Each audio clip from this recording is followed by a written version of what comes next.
आज मैं आपको ऐसे ही एक स्थान के बारे में बताऊंगा जहां मुर्दे चलते हैं और मृत आत्माएं अपना पहरा जमाई हुई हैं। सैन डिएगो, कैलिफोर्निया, न्यूयॉर्क के एक एकांत स्थान पर स्थित वेले हाउस, जिसका निर्माण थॉमस वेले ने 1857 के आसपास करवाया था। लेकिन जैसे ही थॉमस के बेटे की मृत्यु हुई, इस घर में अचानक ही हादसे का सिलसिला शुरू हो गया। थॉमस का बेटा सिर्फ 18 महीने का ही था जब उसे तेज बुखार ने अपनी चपेट में ले लिया और इसी कारण वह इस दुनिया से चल बसा। वेले परिवार को इस घर में आने से पहले ही यह लगता था कि कुछ तो है जो बहुत अजीब है। उन्हें इस बात का भी अंदेशा था कि इस मकान को रूहों ने अपनी चपेट में ले रखा है। स्थानीय लोगों ने कई बार उन्हें चेतावनी भी दी थी कि जिस स्थान पर वह मकान बनाने जा रहे हैं वहां एक व्यक्ति की मौत हुई थी,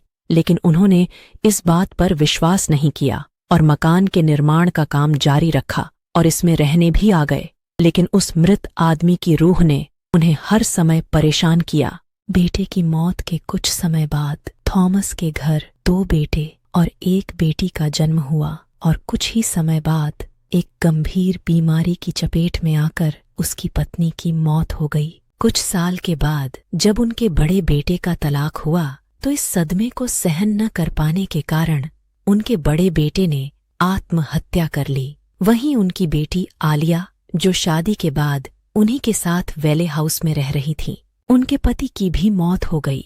मौत का यह सिलसिला तब तक चलता रहा जब तक परिवार की हर एक सदस्य की मौत नहीं हो गई। वर्ष 1961 तक आते आते वेले हाउस के हर एक सदस्य की मौत हो चुकी थी। यह मकान अपने ही लोगों की मौत का कारण बना, इसलिए कोई भी इस मकान को खरीदने के लिए तैयार नहीं होता। स्थानीय लोगों का कहना है कि थॉमस को अपने कमरे में चहलकदमी करते हुए देखा गया है, लेकिन सबसे ज्यादा भयानक मंजर वो होता है जब शीशे में आलिया अपने बाल संवारते हुए दिखाई देती है। यूं तो वेले हाउस को सरकार ने अपने कब्जे में ले लिया है, लेकिन अभी भी वहां कोई नहीं जाना चाहता। छानबीन करने गए एक दल में शामिल व्यक्ति का कहना था कि रात के करीब 1 बजे जब वह और उनकी टीम घर का मुआयना कर रहे थे, तब उन्हें हर कमरे में किसी के होने का आभास हुआ।